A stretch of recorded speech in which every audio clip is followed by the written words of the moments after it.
Hey there. Subscribe to my channel. And also press this bell icon.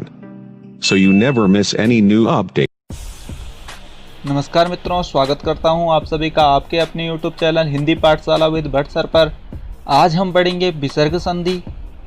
तो आइए शुरू करते हैं विसर्ग संधि को। आप जुड़े रहिए वीडियो के अंतिम तक।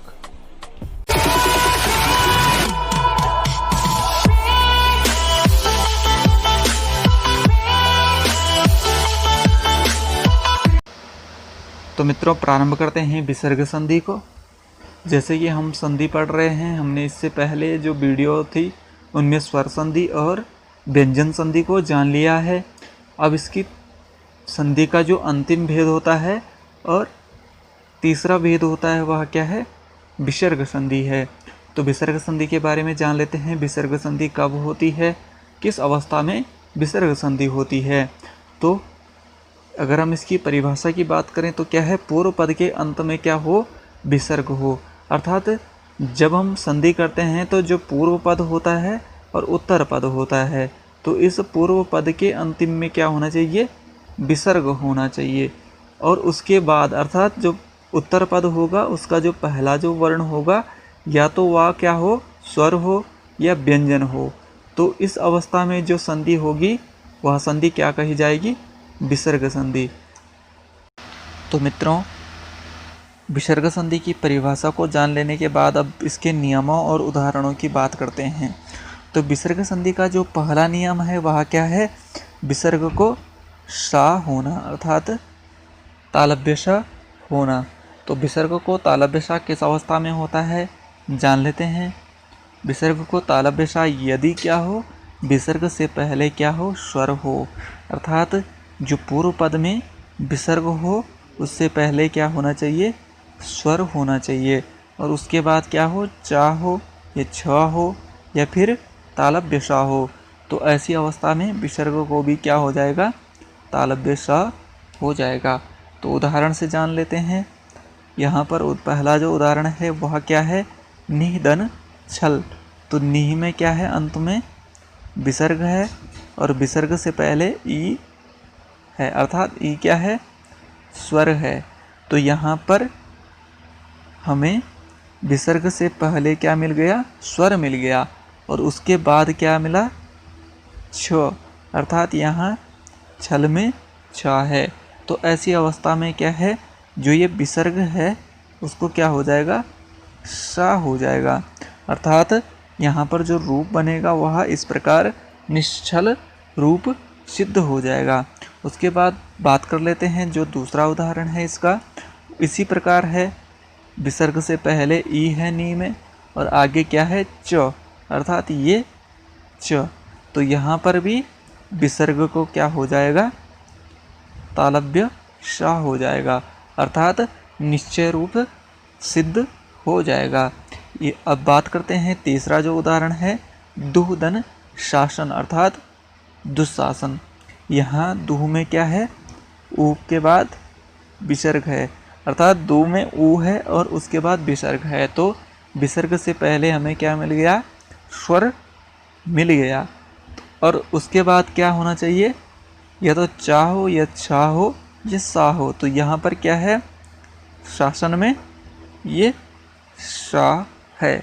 तो यहाँ पर विसर्ग को भी सा हो जाएगा, अर्थात दुशासन रूप सिद्ध हो जाएगा। तो मित्रों, विसर्ग संधि के दूसरे नियम की बात कर लेते हैं। जो दूसरा नियम है वह क्या है? विसर्ग को सा होना, अर्थात कौन सा सा? दंत्य सा होना। तो विसर्ग संधि को दंत्य सा किस अवस्था में होता है देखते हैं। विसर्ग से परे क्या हो? यदि ता हो या था हो तो विसर्ग को क्या हो जाएगा? श, दंत्य स हो जाएगा। तो यहाँ पर हम बात करते हैं विसर्ग से परे, अर्थात विसर्ग से जो बाद वाला जो पद होगा उसमें पूर्व में क्या होना चाहिए? या तो ता हो या था हो। तो क्या हो जाएगा? विसर्ग को दंत्य स हो जाएगा। तो उदाहरण की बात करते हैं। जो पहला उदाहरण है वह क्या है? नमः दन ते। तो नमा में अंतिम में क्या है? विसर्ग है और आगे क्या है? तो, ते में क्या है, तो है। तो यहाँ पर हमें क्या है, विसर्ग से परे क्या मिल गया है, तो मिल गया है।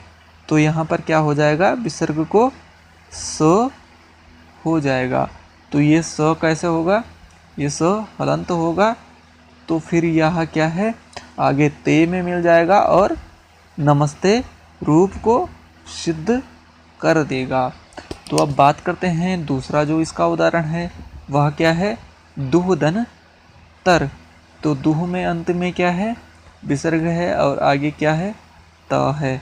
तो यहाँ पर क्या है, विसर्ग को शा हो जाएगा। इसी प्रकार यहाँ पर निधन तेज निस्तेज, इसी प्रकार क्या है, मनहदन ताप मनस ताप, ये रूप सिद्ध हो जाएंगे। तो इसके बाद बात कर लेते हैं विसर्ग संधि के तीसरे नियम की। तो जो तीसरा नियम है, विसर्ग को शा होना, अर्थात मूर्धन्य शा होना। तो देख लेते हैं मूर्धन्य सा विसर्ग को किस अवस्था में होता है।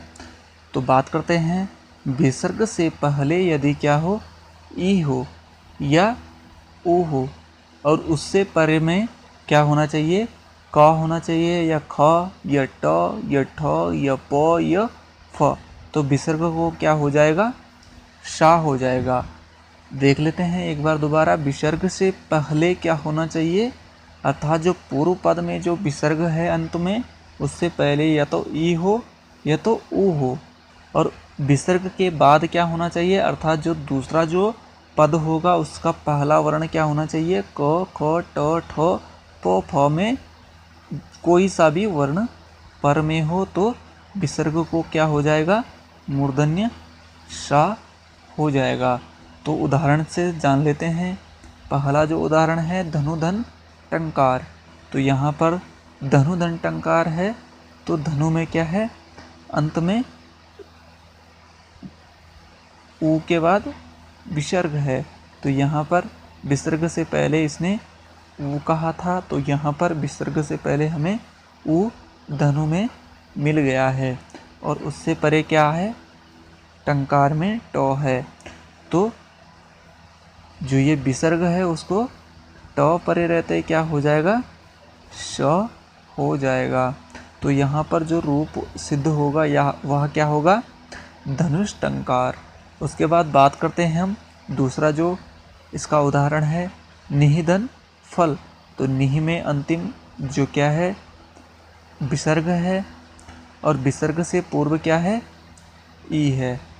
तो यहाँ पर विसर्ग से पहले ई हो और उसके बाद क्या है, फ है। तो यहाँ पर ये फ हमें मिल चुका है। तो रूप क्या हो जाएगा, विसर्ग को स हो जाएगा और रूप सिद्ध निष्फल हो जाएगा। इसी प्रकार निष्ठुर है, नी में विसर्ग से पहले ई है, उसके बाद ठो है, जो यहाँ पर हमें मिल गया। तो रूप विसर्ग को स हो जाएगा और रूप सिद्ध हो जाएगा निष्ठुर।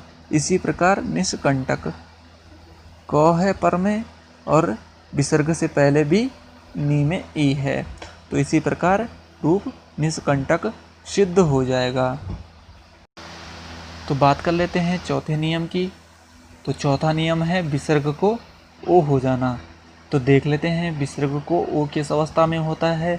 यदि विसर्ग से पहले ओ हो और बाद में क्या हो, या तो आ हो या वर्ग का तीसरा, चौथा, पांचवा या य, र, ल, व, ख हो तो विसर्ग को ओ हो जाएगा। यहाँ पर विसर्ग से पूर्व में क्या होना चाहिए, विसर्ग के पूर्व में आ होना चाहिए और उसके बाद क्या हो, या तो आ हो या प्रत्येक वर्ग का तीसरा। अर्थात जैसे क वर्ग का अगर हम बात करें तो क और खा को छोड़कर तीसरा अर्थात ग, चौथा घ और पांचवा ग। इसी प्रकार च छ को छोड़कर जो बाकी जो वर्ण है वह सब क्या है, तीसरा, चौथा और पांचवा। इसी प्रकार का से माँ पर्यंत जितना भी 5 वर्ण है 5 जो वर्ग है उसका तीसरा, चौथा, पांचवा अक्षर विसर्ग से परे हो, या फिर क्या हो, या हो, र हो, ल हो, व हो या हा हो, तो विसर्ग को क्या हो जाएगा, ओ ऐसी अवस्था में हो जाएगा। तो उदाहरण देख लेते हैं जिससे हम अच्छी तरह समझ सकेंगे। तो यहाँ पर उदाहरण है मनहदन योग। तो मना में अंत में क्या है, आ के बाद विसर्ग है, उसके बाद क्या है, य, योग में य है। तो यहाँ पर इसने बात करी थी विसर्ग से पहले आ होना चाहिए, तो विसर्ग से पहले यहाँ पर मना में ओ है, उसके बाद या है, तो यहाँ पर हमें यह मिल चुका है। तो यहाँ पर इस विसर्ग को ओ निश्चित हो जाएगा, तो रूप यहाँ पर सिद्ध हो जाएगा मनोयोग। इसी प्रकार वयह वृद्ध, यहाँ पर वा है पर में और विसर्ग से पहले ओ है वयाहन, तो यहाँ पर विसर्ग को भी ओ हो जाएगा। इसी प्रकार यहाँ पर मनः धन रथ, यहाँ पर रा हमें मिल गया पर में, मना में भी इसी प्रकार आ के बाद विसर्ग है, तो यहाँ पर मनोरथ रूप सिद्ध हो जाएगा। उसके बाद पयः धन, उसके बाद क्या है, इसी प्रकार यहाँ पर विसर्ग को ओ हो जाएगा, पयोधन रूप सिद्ध हो जाए। तो जान लेते हैं विसर्ग संधि का अंतिम नियम, विसर्ग को रा होना। तो देख लेते हैं विसर्ग को रा किस अवस्था में होता है। विसर्ग से पहले आ को छोड़कर अन्य स्वर कोई भी स्वर हो, अर्थात विसर्ग से पहले जो स्वर हो वह आ को छोड़कर कोई अन्य हो, उससे परे आ हो या वर्ग का तीसरा चौथा वर्ण हो, या क्या हो, य, र, ल, व में से कोई भी वर्ण हो तो विसर्ग को रा हो जाएगा। अर्थात विसर्ग से पहले आ को छोड़कर कोई अन्य स्वर हो और उसके बाद या तो दीर्घ आ आए या वर्ग का तीसरा, चौथा या य, र, ल, व वर्ण आए तो विसर्ग को रा हो जाएगा। तीसरा और चौथे से तात्पर्य है जैसे कवर्ग में पहला दूसरा क्या है, क और ख, उसके बाद ग और घ क्या है, तीसरा और चौथा। इसी प्रकार चवर्ग में च, छ पहला है और ज, झ क्या है, चौथा, तीसरा और चौथा वर्ण है। तो इस प्रकार प्रत्येक वर्ग के तीसरा और चौथा वर्ण हो या फिर य, र, ल, व में से कोई भी वर्ण हो तो विसर्ग को रा हो जाएगा। तो इसके उदाहरणों को जान लेते हैं। तो पहला उदाहरण क्या है, निहि धन धन, अर्थात निहि से पहले क्या है, ई है। यहाँ पर बात कर रहा था ये आ को छोड़कर कोई अन्य स्वर हो, तो यहाँ पर आ को छोड़कर क्या है, ई, तो ई क्या है, स्वर है, तो उसके बाद विसर्ग है और विसर्ग से पहले क्या है, ध है, तो ध क्या है, तवर्ग का चौथा वर्ण है। तो यहाँ पर विसर्ग को क्या हो जाएगा, र, तो विसर्ग को जब र होगा तो वहाँ पर रूप क्या बनेगा, निर्धन। इसी प्रकार यहाँ पर क्या है, निधन जन, तो जा क्या है, चवर्ग का तीसरा वर्ण है। इसी प्रकार क्या है, रूप सिद्ध क्या हो जाएगा, विसर्ग को रा होकर निर्जन रूप सिद्ध हो जाएगा। यहाँ पर क्या है, दुहधन उपयोग, तो यहाँ पर क्या है, ऊ है, ऊ से परे क्या है, विसर्ग है, दू में क्या है, ऊ है और विसर्ग से पहले ऊ है और आगे क्या है, ऊ, तो यहाँ पर विसर्ग को क्या हो जाएगा, र हो जाएगा। तो विसर्ग को रा हो जाएगा तो रूप दुरुपयोग सिद्ध हो जाएगा।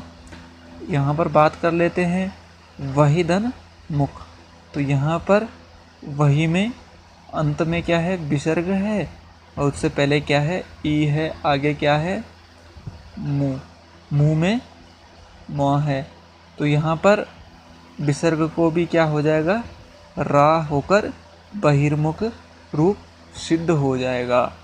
तो मित्रों, इसी के साथ समाप्त करते हैं आज का प्रकरण। उम्मीद करता हूं कि आपको यह प्रकरण अच्छे से समझ आ चुका होगा। प्रकरण से संबंधित अगर आपको कोई भी प्रश्न पूछना है तो आप कमेंट बॉक्स में मुझे लिख सकते हैं। वीडियो पसंद आई हो तो लाइक ज़रूर कीजिए, अधिक से अधिक अपने मित्रों से शेयर कीजिए। अगर आप चैनल पर पहली बार हो तो चैनल को ज़रूर सब्सक्राइब कीजिए, बेल आइकन ज़रूर दबाइए, जिससे आपको आने वाली वीडियो की सूचना सबसे पहले मिल सके। तो मित्रों, मिलते हैं अगली वीडियो में, तब तक के लिए मुझे दीजिए इजाज़त। धन्यवाद।